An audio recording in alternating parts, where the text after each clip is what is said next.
Welcome to the magnificent stage and auditorium of the Theatre Royal Nottingham. I'll let you into a little secret. I saw my very first panto here way back in 1972. It was Ken Dodd, it was Robinson Crusoe, and I was sitting right at the very back of the stalls over there. There's a tradition of over a century of panto here at the Theatre Royal, but not this year. Well, this man can tell us all about the history, because I think the most amazing thing about this place is the atmosphere. It's very sad, isn't it, with nobody here, but you can sense the atmosphere when you walk in. That history is here, isn't it? Yes, when you come onto the stage here, you just imagine the famous names which have trod the boards here since we opened in 1865, and it's like a who's who of everybody from British variety and theatre. Over the years, over the last century, pretty much everybody's played here without any stop for any reason, whether it be world wars, pandemics, whatever. Yep, we presented a pantomime in the first year of opening in 1865. It was called The House That Jack Built. And then there's been a pantomime every year. I think there were a couple of years in the 1920s when we did a musical instead. And then in the 1990s we did Great Expectations with Darren Day and A Christmas Carol with Anton Rogers, and then went back to a pantomime. But there's been something on here every year. We didn't stop for either World War, and it didn't stop for the 1918 flu epidemic. And the other thing is, lots of people, whatever generation they are, will have specific panto memories, and you'll have grandparents, great-grandparents who come here who remember coming as children themselves. It's such a family thing, isn't it? It is. The audiences are really intergenerational, and it's an incredibly important show for all theatres, and particularly because it's as you've said, it's a lot of people's first introduction to the theatre. It sets them up hopefully with a love of theatre for life. So it's incredibly important for audience development long term. Yeah, is that one of the main things for you, why panto is so special? Because when you see very small children who might never go to the theatre otherwise, and their eyes light up, and that might actually inspire them to go to the theatre regularly, or sometimes actually perform.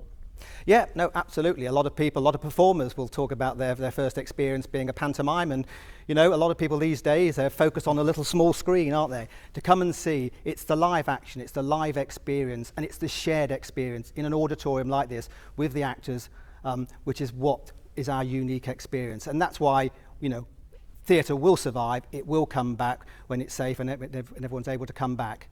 I'm absolutely confident of that. The way the planning cycle works with these shows is, months and months of planning and advanced preparation and marketing and selling tickets goes into it. So we had to make the decision with our partners, Kudos, to postpone this year's production, Robin Hood, to 2021. And we talked about the children. It has a knock-on effect to so many other groups of people, not just the audience or the people who work here, performers, the junior ensemble, for instance, all local kids who will be involved in the show. It's disappointing for them as well, isn't it? It is, because of course, apart from the staff that work here, there's a very large supply chain of people, including all the freelance technical staffs, the creative teams, as you say, the dance schools and the people that provide the dance teams. So there's a very big impact to a whole range of people, and of course we have a massive economic impact on the city. We have over 600,000 people come to over 400 performances at TRCH each year. We have an economic impact to the city of about £41 million. So, there's a big impact to footfall in the evening economy, particularly by us not being open. But just look at this empty auditorium. This is how it's going to look for Christmas 2020. The pit, the orchestra pit, kids down the front in the stalls who will be screaming and shouting, he's behind you, and all those other things. The silence is deafening, isn't it? 45 minutes down the road from the empty stage at the Theatre Royal Nottingham, here in Derby, is a real Aladdin's cave. So, open sesame. That's not a lamp, that's a lamp. The only problem this year is Cinderella won't be going to the ball, Jack won't be climbing a beanstalk, and Aladdin won't be on any flying carpet. So Morgan, what does that mean for Little Wolf? It's really upsetting, and we've been doing it for 12 years now. We use the money that we make at Christmas to see us through the year, and with Christmas not happening, that could place us in a difficult position. This is my village lottery dress. If your number's up, you're guaranteed a rollover. This isn't just a season though, this is your job 12 months of the year. Yeah, I think for lots of people it seems strange that we live in this land of glitter for all the year round, but you know better than anyone what it's like, how much prep goes into a panto, and for them to be designed and constructed and put together really does take us the best part of 11 months. But you write, you direct and you star in the Derby one.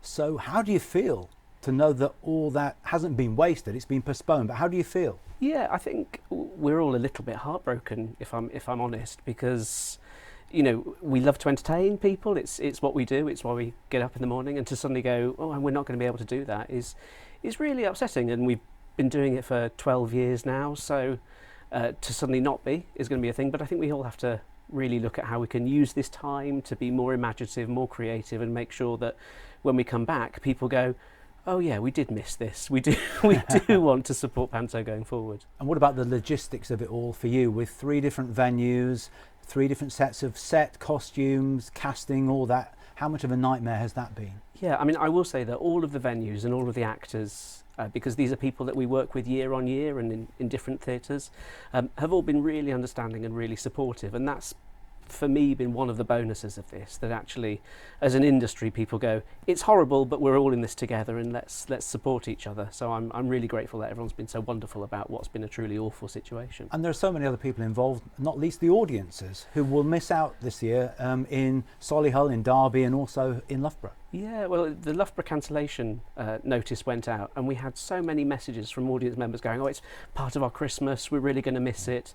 And that's sad, but also it's really lovely to know that these people value kind of Panto. And I know it's often seen as a sort of throwaway bit of silliness, but actually for a lot of people it's what starts that festive mood going for the year, and it will be missed.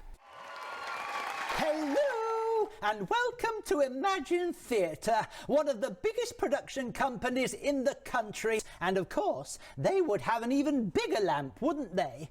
There are 10,000 costumes here and literally hundreds of sets. We've got over 35 pantomime sets, 10,000 costumes, lots of special effects. This is the creative hub of the Imagine Theatre pantomime season, 15 shows that we produce across the UK, and countless hires to other producers, both professional and amateur, and they make up the lion's share of the work that we do each year. And as you can see, it would normally be buzzing, it's empty at the moment. Back in March, when COVID hit and lockdown was a word that we, first learnt about, what was your immediate reaction? How did you feel when you realised that this might be an issue? I think it took us all by surprise, and I think we thought that by summer we would be back on our feet, we would have a huge amount of work to do, but it would be something that we could deliver. I think as the time progressed and we got into May, we realised that this was going to be a longer hold on production than we'd expected.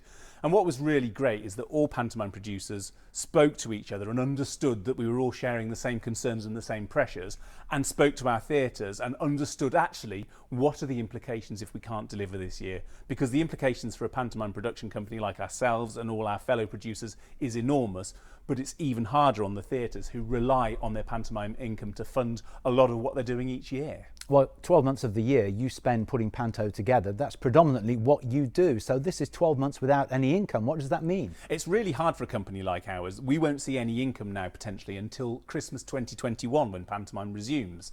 And we have had to furlough our staff. We have had to talk to them about the potential shortened hours that they may have to encounter in the back end of the year, because without an income, we're relying on our reserves and any funding that we're able to access to keep the company propped up until we can earn again. Panto isn't cancelled indefinitely, it's just postponed. So your 15 Pantos will go ahead. That's right. That's been the great and the most important message we've been saying to the audiences. Please, please, please share our disappointment in us not being able to produce this year, but keep your money in the theatres. Come and see us next year. It's something that we can all look forward to. Boy, we're all going to need that something at the end of next year to celebrate. And it helps theatres if people keep their money in the theatres, and it helps producers like ourselves know that we can get Panto on stage next year. Oh, well, we'll have to sing it again then. Social distancing and pantomime don't stack up because the economics of Panto require us to be doing 2 shows a day to at least 80% capacity. The implications for a pantomime production company like ourselves is enormous, but it's even harder on the theatres who rely on their pantomime income to fund a lot of what they're doing each year. We're looking at a number of ways of keeping engaged with our audiences, from little podcasts about pantomime to giving people a look behind the scenes. We're also quite keen to be able to deliver some online content, and there's a number of ways that we can do that, but it's quite challenging to deliver at the moment. So, For 30 years, I've been putting makeup on and spending a whole month in a frock. But not this year.